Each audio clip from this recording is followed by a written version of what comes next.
సంవత్సరాల తరబడి ఎన్ని మందులు వాడినా మీ మోకాల నొప్పులు తగ్గట్లేదా? ప్రాణ పెయిన్ క్లినిక్ లో అత్యాధునిక చికిత్స. నమస్తే ప్రియా చౌదరి గారు. నమస్తే. బ్లాగర్స్ ఈ మధ్య కాలంలో ఏ యూట్యూబ్ మనం ఓపెన్ చేసినా ప్రతి ఒక్కళ్ళు ఇందులోనే ఉన్నారేమో అనిపించేలా ఉంది. చాలా నేర్చుకున్నాం అందులో నుంచి మనం కూడా. ఇంటీరియర్ కావచ్చు, లేదు అంటే డ్రెస్సింగ్ కావచ్చు, లేదంటే కొంత ఇన్ఫర్మేషన్ కావచ్చు, పిల్లలకు సంబంధించిన నాలెడ్జ్ కావచ్చు, గెయిన్ చేసే అవకాశం వచ్చిందని చెప్పుకోవచ్చు. బట్ ఒక 50% ఇది ఉంటే ఇంకొక 50% అబ్బా ఓపెన్ చేయగానే వస్తున్నాయి. బస్సులో ట్రావెల్ చేస్తూ ఉంటాం కొన్నిసార్లు, ఆటోలో ఉంటుంటాం కొన్నిసార్లు, పక్కన ఎవరో తెలియని వాళ్ళు ఉంటుంటారు, చూడ్డానికి ఆక్వర్డ్గా అనిపిస్తూ ఉంటుంది. ఈ వ్లాగర్స్ పైన మనం ఏం మాట్లాడొచ్చు అంటాం? వీటి ఇంపాక్ట్ వాళ్ళపైన ఏ విధంగా పడే అవకాశం ఉంటుంది ఇన్ ఫ్యూచర్? మనం ఇలాంటివి మాట్లాడతామని వాళ్ళే ముందు మాట్లాడేశారు. మీరేమడుతున్నారో నాకు అర్థమైంది. వాళ్ళే ముందు మాట్లాడేశారు. ఏమని అంటే, మాకు సంపాదించుకునేటటువంటి అవకాశం వచ్చింది కాబట్టి మేము సంపాదించుకుంటున్నాం, కాబట్టి మీరు మమ్మల్ని అబ్జెక్ట్ చేయకండి అనేటటువంటి వీడియోస్ కూడా చేసి పెట్టారు. చూసావా నువ్వు? అంటే అటువంటి వీడియోస్ చేస్తే సంపాదన వస్తుందని. అంతే కదా. అది ఎంతవరకు కరెక్ట్ అంటారు ప్రియా మ్యామ్? నేను ఒక విషయం చెప్తున్నా.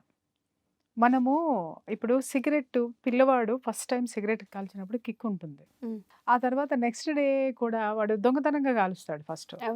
ఓకే, ఆ కిక్ ఎప్పుడైతే వాడికి వస్తుందో మెల్లమెల్లగా ఏం చేస్తాడు, దాన్ని రెగ్యులర్గా వేలోకి వెళ్ళిపోతాడు. ఆ వేలోకి వెళ్ళిపోయిన తర్వాత దాన్ని ఏం చేస్తాడు, పేరెంట్స్కి తెలిసినా కూడా చాలా మంది తెలియనట్టే ఉంటారు. ఎందుకంటే తెలిసింది అని మందలిస్తే వాడు ఇంకా మెతిమీరిపోతాడు అని. వాడి యాటిట్యూడ్ ఎలా ఉంటుంది, ఎందుకు పేరెంట్స్ సైలెంట్గా ఉంటారు అని అంటే, ఇప్పుడు తెలిసిపోయింది అని అంటే వాళ్ళ ముందే కాలవడం మొదలు పెడతాడు. అంటే ఇంట్లో స్టార్ట్ చేస్తాడు. అంటే వాడు బయటికి వెళ్ళినప్పుడు ఉన్నటువంటి ఆ చెడ్డ అలవాటు బయటే ఉండనివ్వండి, ఇంటి వరకు ఎందుకు మోసుకురావాలి, ఇంట్లో మనం ఎందుకు ఓపెన్ చేయాలి అని తెలియనట్టు నర్మగర్భంగా ఉంచేసేవాళ్ళు. ఉంచేసినప్పుడు ఇతనికి కూడా తెలుసు, నా పేరెంట్స్కి తెలిసినా కూడా వాళ్ళు నన్నేం అనట్లేదు, సో నేను ఇంటి వరకు నేను వాళ్ళకి గౌరవం ఇవ్వాలి, ఇంట్లో నేను ఇలాంటి పనులు చేయను. బయట ఇంట్లో పేరెంట్స్కి ఆ గౌరవాన్ని ఇచ్చి బయట మాత్రమే వాళ్ళు సిగరెట్ కాల్చడము అనేటటువంటిది చేసేవాళ్ళు. చాలా మంది వాళ్ళు పెద్దవాళ్ళు బ్రతికున్నంత వరకు ఇదే ఫాలో అయ్యేవారు. కొంతమంది సరే ఒక వయసు వచ్చిన తర్వాత సరే వీళ్ళకి ఏజ్ అయిపోయింది, వాళ్ళు పెద్దవాళ్ళు అయిపోయారు, వీళ్ళు వదిలేయటం, వాళ్ళు ఇది తీసుకోవడం అనేది అది అలా అలా అలా అలా మెల్లగా. అంటే ఒక వ్యసనము ఫస్ట్లో అది తప్పు అనేటటువంటి ఫీలింగ్ నుంచి అది ఒప్పు అనేటటువంటి స్థితికి ఇంకొకటి ఏంటి, ఆహా ఇంట్లో తెలిసిపోయింది కదా, మా వాళ్ళకి తెలుసులే, కాల్ చేస్తా ఏమవుతుంది అని బేఫికర్గా కాల్ చేస్తాడు. ఇక్కడ ఏంటి అని అంటే, తెలిసి కాల్చేవాడికి తెలియకుండా చేసేవాడికి తేడా ఏంటి అని అంటే, ఒకడు వివేకవంతుడు, రెండో వాడు మూర్ఖుడు. తల్లిదండ్రులకి విలువ గౌరవం ఇచ్చాడు వాడు. తన వ్యసనాన్ని ఇంటి వరకు మోసుకు రాలేదు, తనకు ఆ వ్యసనం ఉంది, దాన్ని ఏంటంటే అతని కిక్ కోసమో అతని అలవాటుని ఆ బయట వరకే ఉంచాడు, ఇంట్లో వరకు తీసుకొని రాలేదు. కానీ వీడేం చేశాడు, మా ఇంట్లో వాళ్ళకి తెలిసిపోయిందిలే, ఇంకేం చేస్తారులే అని చెప్పేసి మీకు తెలుసు కదా అని తాగడం మొదలుపెట్టిన తర్వాత తల్లిదండ్రులు కూడా అరే ఇలాంటి బిడ్డ నీ కన్నాను, వీడిని కంట్రోల్ చేయలేకపోతున్నానని ఆ బాధలో ఉండి కొడుకు మీద ప్రేమతోటి వాళ్ళు ఏం అనలేక తల దించుకునేటటువంటి సిచ్యువేషన్లో అది కంటిన్యూ అయిపోయి అలా వెళ్ళిపోతూ ఉంటే, ఆ తల్లిదండ్రులు ఆ కొడుకు దగ్గర ఏదన్నా పంచుకోవాలన్నా కూడా, ఏదన్నా షేర్ చేసుకోవాలన్నా కూడా వెనకడిగేసేటటువంటి తత్వం. ఎందుకంటే వీడు మన మాట వినడు, వీడు పెద్దవాడు అయిపోయాడు, లేకపోతే వీడికి ఇలాంటివి వ్యతిరేకిస్తున్నాడు మనల్ని అనేటటువంటి ఆ బాధ జీవితాంతం వాళ్ళు మోసేటటువంటి వాళ్ళు. ఇక్కడ కూడా మీరు ఎందుకు పోల్చారంటే దానికి ఏంటి సంబంధం? వ్లాగ్స్ చేస్తున్నప్పుడు మీరు ఇప్పుడు నేను అన్నాను కదా, ఎందుకంటే మీరు ఇలాంటివన్నీ చేస్తారు. మొదట్లో వ్లాగ్స్ చాలా బాగుండే, చక్కగా మంచి పెళ్ళిళ్ళు కానీ, బంధువుల గురించి కానీ, లేకపోతే ఇంకొక మంచి ప్రదేశాల గురించి చూసాము.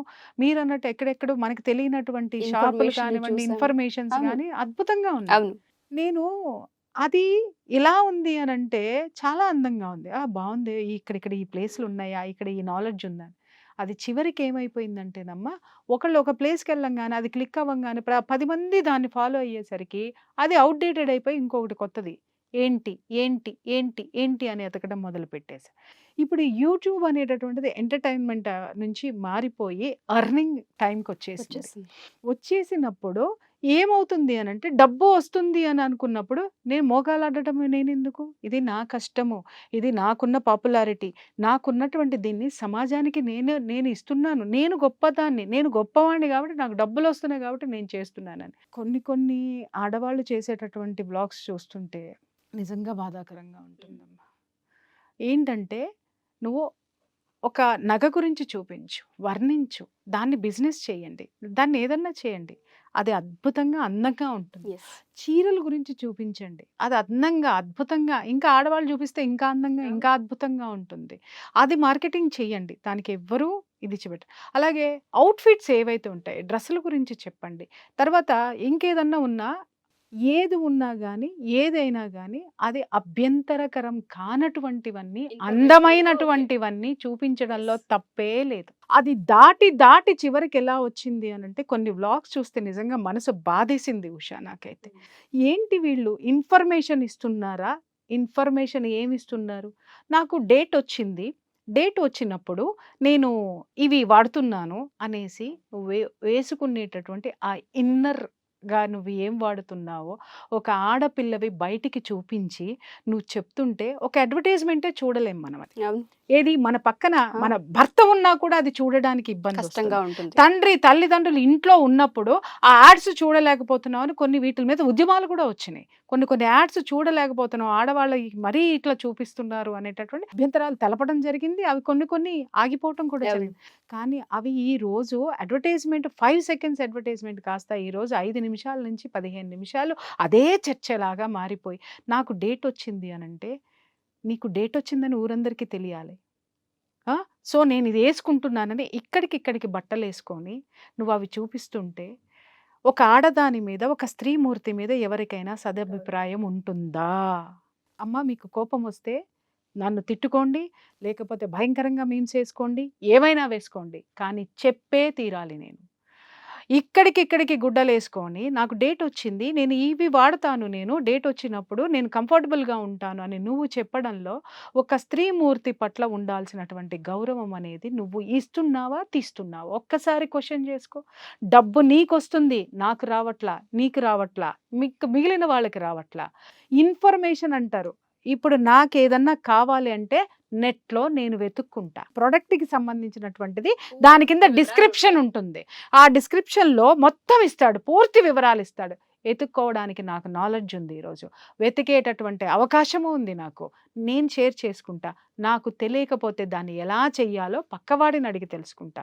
నువ్వు ఓపెన్గా 15 నిమిషాలు నువ్వు వీడియోని చేసి స్త్రీ జాతి యొక్క ఔన్నత్యాన్ని నువ్వు దెబ్బతీయడం ఎంతవరకు సమంజసము?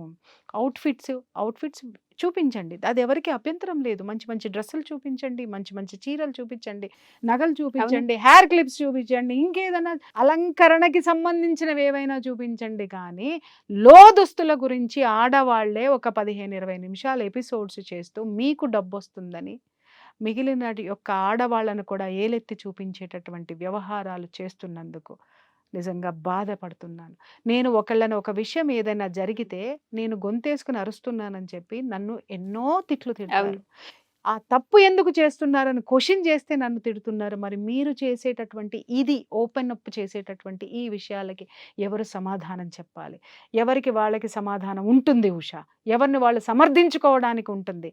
కానీ మీ సమర్థన అందరికీ సమర్థవంతమా కాదా, సమ్మతమా కాదా అనేటటువంటిది వీళ్ళు కూడా ఆలోచించాల్సినటువంటి అవసరం ఉంటుంది. ఇన్నర్ ఫిట్స్ ఉంటాయి, టైట్స్ ఉంటాయి, ప్యాంటీలు ఉంటాయి, అవి ఉంటాయి, ఇవి ఉంటాయి. అంటే నేను కొన్ని చూస్తున్న కొంతమంది అంటే నాకు చాలా అభిమానం. కొన్ని వాళ్ళ వీడియోస్ చూస్తే తెలుగుదనం ఉట్టిపడేటటువంటి వీడియోస్లో కూడా అలాంటి వాళ్ళ దాంట్లో కూడా ఇవి చొచ్చుకొని వచ్చేసాయి అని అంటే చేసే వాళ్ళని నేను తప్పు పట్టాలా, లేకపోతే వాళ్ళని ఎంకరేజ్ చేసే వ్యాపార సంస్థల్ని నేనేమనాలా అనేది నాకు అర్థం కావట్లేదు. ఇప్పుడు కావాలి అనుకుంటే నాకు కావాలంటే నేను ఎత్తుక్కుంటానమ్మా, ఇదే యూట్యూబ్లో ఇన్ఫర్మేషన్ ఉంటుంది నాకు, ఐ కెన్ గో. ఇంకొక విషయం ఏంటంటే ఒకవేళ మీరు చెప్పాలి అనుకుంటే అమ్మ ఇలాంటి సిచ్యుయేషన్స్ ఉన్నప్పుడు ఇది చెయ్యండి, పర్వాలేదు. అసలు మీరెందుకు చెప్పాలి అంటున్నాను నేను. ఎందుకు చెప్పాలి? చెప్పడానికి వ్యాపార సంస్థలు ఉన్నాయి, అవి చెప్తాయి. ఇంకొకటి, ఇవాళ టీనేజ్ పిల్లలు మీరు చెబితే వేసుకోవాల్సినంత దీనస్థితిలో ఏమి లేరు లేరు. వాళ్ళు. 3 ఏళ్ల పిల్లకి ట్యాబ్ ఇచ్చినా కూడా ఎతికేసుకుంటది దానికి ఏ నాలెడ్జ్ కావాలనేది. ఇవాళ నువ్వు నాకు డేట్ వస్తే నేను ఇది వేసుకుంటా, నాకు టైట్ వస్తే నేను ఇది వేసుకుంటా, లేకపోతే ఇన్నర్గా ఇది వేసుకుంటే కంఫర్టబుల్గా ఉంటుందంటే, ఒక మాతృత్వంలో ఉన్న నువ్వు, ఒక అందమైన అద్భుతమైనటువంటి వీడియోస్ చేసేటటువంటి నువ్వు, ఒక్కసారి ఇలాంటివి ఇన్నర్ దుస్తుల గురించి నువ్వు ఓపెన్గా మాట్లాడడం అనేది ఎంతవరకు సమంజసము? ఎప్పుడైనా సరే గుప్పెట పట్టి ఉంటేనే ఆ రహస్యం యొక్క విలువ, దాని మీరు ఇన్ఫర్మేషన్ ఇవ్వడానికి ఏ రైట్స్ మీకున్నాయి. నువ్వు ఆడదానిగా రైట్ నీకుంటే, నేను ఆడదాన్ని, నాకు కొన్ని రైట్స్ ఉంటాయి అభ్యంతరాలు చెప్పడానికి, నాకు కూడా కొన్ని రైట్స్ ఉంటాయి. అది గమనించాల్సినటువంటి అవసరం ఉంది వ్యాపారాత్మక ధోరణిలో. ఏంటంటే ఇప్పుడు వాళ్ళు మాట్లాడేది కూడా ఏముంటుందంటే జనరేషన్ మారింది, చాలా అప్డేట్ అయ్యాం అని కూడా మాట్లాడుతూ ఉన్నారు. కరెక్టే. బాగుందమ్మా. మనము బెడ్రూమ్ తలుపులు తీసేద్దాం, మనం ఇంటికి గోడలు తీసేద్దాం, ఎంచక్క ప్రకృతిలో అన్నీ చేసేద్దాం. ఎందుకు ఓపెన్గా పెట్టుకోవాలి? అలా యాక్సెప్ట్ చేస్తారా? చచ్చినా వాళ్ళ చేయరు. సంసారాన్ని రోడ్డు మీద చేయమను, వాళ్ళ సంసారాన్ని చెట్టు కింద చేయమను, వాళ్ళ సంసారాన్ని ప్రకృతిలో ఓపెన్గా చేయమను, చెయ్యమను. మాట్లాడొద్దు. మాట్లాడేటప్పుడు యువతల నుంచి కూడా చాలామంది మాట్లాడే వాళ్ళు ఉంటారు. మిమ్మల్ని మీరు సమర్థించుకోవడానికి ఎలాగైనా ఏదైనా ఓపెన్ అంటే, నేను అదే చెప్తున్నా. నీకు బిడ్డ ప్రసవం అయ్యేటటువంటి వీడియో నువ్వు పబ్లిక్గా పెట్టగలుగుతావా? నీ బిడ్డ యొక్క శోభనాన్ని పబ్లిక్లో పెడతావా? నువ్వు సంసారం, నీ భర్తతో నువ్వు చేసే సంసారం అన్నీ ఓపెన్గా చేస్తున్నారు కదా, నీ భర్తతో నువ్వు ఎలా సంసారం చేస్తావు నువ్వు పబ్లిక్లో పెట్టి చూడు, అప్పుడు నేను ఇవన్నీ యాక్సెప్ట్ చేస్తాను. అంటిల్ అన్లెస్ కొన్ని చెప్పేటటువంటి ధోరణి ఏదైతే ఉందో దాన్ని నేను ఖండించే తీరతానమ్మా. అంటే జనరేషన్ మారింది, అప్డేట్ అయ్యామని మాట్లాడే ముందు ఏదైతే 4 గోడల మధ్యలో ఉంచుతున్నామో కొన్ని వాటిని పట్టి ఉంచడమే అవసరం. పట్టి ఉంచడం అవసరము, నీకేం అవసరం అంటున్నాను. నువ్వు సంపాదించుకోవాలనుకుంటే ఎన్నో చీరల షాపులు ఉన్నాయి, ఎన్నో నగల షాపులు ఉన్నాయి, ఇంకెన్నో స్టీల్ బిందెల షాపులు ఉన్నాయి, స్టీల్ కొట్లు ఉన్నాయి, ఇంకా నువ్వు వాడుకునే ఫర్నిచర్ షాపులు ఉన్నాయి. You just go there and tell everything. నీ ఇంట్లో ఏం పెట్టుకుంటావు, నీ ఇంట్లో కుంకుమ ఎట్లా తయారు చేస్తావు, అన్నీ చెప్తున్నారు. చెప్పండి. ఆ నాలెడ్జ్ అవసరం. ఈ నాలెడ్జ్ ఎవడికి కావాలంటే వాడు తీసుకుంటాడు తప్ప, మీరు ఇలా బయటకు వచ్చి అన్ని ఓపెన్ చేస్తే ఒక మాతృత్వము యొక్క గొప్పతనము మూర్తిభవించినటువంటి ఒక స్త్రీమూర్తి యొక్క స్త్రీతత్వం అనేది బహిర్గతమైపోయి దానిలో ఉన్న సున్నితత్వం పటాపంచలైపోతుందమ్మా. ఇవాళ నాకు చాలా ఆఫర్స్ వస్తాయి, మేడం మీరు ఇది చెప్పండి, నేను లక్షలు సంపాదిస్తా కూర్చుంటే. ఇవాళ నేను చేస్తే నేను సున్నితంగా తిరస్కరిస్తా. కొన్నిట్లకి మాత్రం ఇంతవరకు బిజినెస్ జోలికి నేను పోలేదు, అస్సలు వెళ్ళలేదు. ఎన్ని అవకాశాలు నాకు వస్తాయి అని అంటే నేను ఎందుకు సున్నితంగా తిరస్కరిస్తా అంటే, ఒకటి, నేను స్టార్ట్ చేస్తే అది నా కంట్రోల్లో ఉండాలి. నా కంట్రోల్లో ఉంటే డెఫినెట్గా నేను దాన్ని స్టార్ట్ చేయగలుగుతా. లేదు దీని తర్వాత ఇంకొకటి నా కంట్రోల్ తప్పిపోతే నా వ్యక్తిత్వం చచ్చిపోతుంది. గుర్తుపెట్టుకో. ఈరోజు ఈ యూట్యూబ్ ద్వారా డబ్బు సంపాదించేటటువంటి, ఈ వ్లాగ్స్ ద్వారా డబ్బులు వస్తాయి అనుకునేటటువంటి ప్రతి ఒక్కళ్ళకి నేను చెప్తున్నాను, మీకు డబ్బు వస్తుంది కానీ మీ అస్తిత్వం అనేది మాత్రం ఓపెన్ అప్ అయిపోతుంది. దాన్ని మీరు సంపాదించిన ఏ డబ్బుతోనూ కొనలేరు. దయచేసి నేను చెప్తున్నా, మీరు చేయొద్దు అని నేను చెప్పటం లేదు. ఎన్నో డైమండ్స్ కింద ఉన్నటువంటి వ్యక్తుల దగ్గర నుంచి మొదలు పెడితే డైమండ్స్ దేన్నైనా వరకు మీకు ఉంది. చూపించొచ్చు. అంతేగాని అది అలంకరణకి సంబంధించింది చూపించండి తప్పితే, మనిషి యొక్క ఏది అయితే గుప్తంగా ఉంచాలో, ఏదైతే గుమ్మనంగా ఉంచాలో వాటిని మీరు చెప్పాల్సిన అవసరం లేదు. మీరు నిజంగా వాటిని ఇన్ఫర్మేషన్ ఉంటే, మీరు బయటికి వెళ్ళినప్పుడు కొన్ని వందల మంది మిమ్మల్ని చుట్టుముడతారు, ఆడపిల్లలు చుట్టుముడతారు, ఎక్కడికెళ్ళినా మిమ్మల్ని గుర్తిస్తారు. మనిషికి చెప్పండి, వ్యక్తిగతంగా చెప్పండి. మీరు నిజంగా దేశానికి సేవ చేసే వాళ్ళైతే సెషన్స్ అరేంజ్ చేసుకోండి. సెషన్స్ అరేంజ్ చేసి అవన్నీ 4 గోడల మధ్య చెప్పండి. నిజంగా మీకు అంతమంది ఉన్నారు కదా, అంతమంది free classes, free demo class దానికి కూడా నేను ఇస్తున్నా. ఆ వ్యాపారం కూడా చేయండి, కానీ ఫ్రీ డెమో క్లాసెస్ పెట్టుకోండి. ఎందుకంటే మీకు స్పాన్సర్ చేసే వాళ్ళే అవన్నీ భరిస్తారు. ఎగ్జాక్ట్లీ. మీరు పెట్టుకొని ఆ స్పాన్సర్షిప్ పెట్టుకొని మీ అభిమానులందరినీ పిలిచి 4 గోడల మధ్య ఎక్స్ప్లెయిన్ చేయండి. కానీ ఒక వీడియో చేయాల్సిన అవసరం ఏముంది మీకు చెప్పండి? ఎక్కడికి పోతున్నాం మనం? ఏ అభివృద్ధిలోకి పోతున్నాం మనం? దీన్ని అభివృద్ధి అనరమ్మా, జుగుప్సాకరం అంటారు. అభ్యంతరకరం అంటారు. అభివృద్ధి అనరు దీన్ని. ఎవరు పడితే వాళ్ళు ఏది చేస్తే అది చూసి, చూసి ఎందుకంటే ఇవాళ రేపట్లో ఏమవుతున్నాయంటే అన్నీ ఇంటికొచ్చేస్తున్నాయి. అన్నీ ఊరికే వచ్చేస్తున్నాయి. ఎవరికీ పని పాట లేదు. అందుకని కూర్చొని యూట్యూబ్ చూస్తూనే ఉన్నారు, చూస్తూనే ఉన్నారు. నేను ఒక్కటి చెప్తున్నా, లక్షల్లో వచ్చేటటువంటి వ్యూస్‌లో పనికి వచ్చేటటువంటి వాళ్ళు ఎంతమంది ఉన్నారు? ఆ సబ్జెక్ట్‌ని తీసుకొని ఇచ్చేసేవాళ్ళు. వ్యూస్‌ని సైద్ధాంతికంగా తీసుకొని, ఆ వ్యూస్‌ని ప్రాతిపదికంగా తీసుకొని, దాని మీద మీరు వ్యాపారాలు చేసుకుంటూ పోతే మరి నాలాంటి వాళ్ళు ఎంత వ్యాపారం చేయొచ్చు. చేయాలమ్మా? ఏటిల మీద వ్యాపారం చేయొచ్చమ్మా? ఈ పాటికి నేను ఎంత ఖరీదైన కార్లు కొనొచ్చమ్మా? ఎంత హైఫై లైఫ్ నేను చేయొచ్చమ్మా? మనిషి అన్న తర్వాత కొన్ని విలువలకి కట్టుబడి ఉండాలమ్మా. మనల్ని కొన్ని లక్షల మంది ఆదరిస్తున్నారు అనంటే సంస్కృతి, సంస్కారము, దానికి సంబంధించినటువంటి విలువలు. ఈరోజు పిల్లలు విలువలు లేకుండా పోతున్నారు. ఇక్కడ వలువల గురించి మాట్లాడతారు, ఇక్కడ విలువల గురించి ఎవరు మాట్లాడరు. అర్థమైందా? ఈ ఇన్నర్స్ ఉండేటటువంటి వలువల గురించి అందరూ చూపిస్తున్నారు. విజ్ఞానం కావాలి, అన్నీ ఓపెన్ కావాలని. కనీసం నీ ఇంటికొస్తే నీ బిడ్డ గాని, నా బిడ్డ గాని వచ్చిన వాళ్ళు పెద్దవాళ్ళని చూస్తే ఇవాళ చిన్న పిల్లలు కుర్చీలో నుంచి లేవరు. కూర్చున్న చోటు నుంచి లేవరు. మర్యాద ఇవ్వరు. అవి నేర్పండి. మీకున్నటువంటి వ్యూవర్‌షిప్ గొప్పతనము అప్పుడు బయటపడుతుంది. అలాగే మీ పిల్లలు అత్తగారింటికి వెళ్ళినప్పుడు, ఆడపిల్లలైతే అత్తగారింటికి వెళ్ళినప్పుడు వాళ్ళని తెలివితేటలతోటి ఆ ఇంటిని ఎలా చక్కదిద్దుకోవాలో నేర్పండి. మర్యాద ఇచ్చి పుచ్చుకోవడం ఎలాగో నేర్పండి. ఎలాగో అక్కడ ఏదైనా గొడవలు జరిగితే మీరు ఇచ్చేటటువంటి సపోర్ట్ ఎలాగో వాళ్ళకు ఉంటుంది. అలాగే మగపిల్లలైతే తన జీవితంలోకి వచ్చే ఆడపిల్లని ఎలా గౌరవించాలో నేర్పండి. వాడు బయటికి వెళ్ళినప్పుడు పరాయి ఆడదాన్ని ఎలా గౌరవంగా చూడాలో నేర్పండి.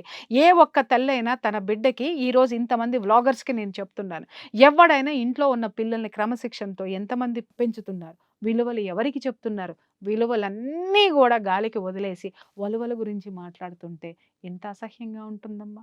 దయచేసి ఇలాంటివి మిమ్మల్ని మీరు సమర్థించుకుంటానికి మీరు చేస్తున్నారేమో, కానీ వాస్తవానికి అమ్మా కొంతమంది గురించి చెప్తున్నాను, మీరు దయచేసి ఆపేయండి. ఈ వయసులో లేదా ఈ ఏజ్లో లేదా యంగ్ ఏజ్‌లో మీకు సంపాదించుకునేటటువంటి అవకాశాలు వస్తున్నాయంటే వ్యాపారస్తుడు ఎప్పుడు వ్యాపారాత్మక ధోరణితోటి ఆలోచిస్తాడు. కానీ మీ సంసారంలో మీకు కొన్ని విలువలు ఉన్నాయి. ఈ సమాజంలో మీకు కొన్ని బాధ్యతలు ఉన్నాయి. ఆ బాధ్యతల్ని మాత్రం మర్చిపోవద్దనే చెప్తున్నాను ఉష.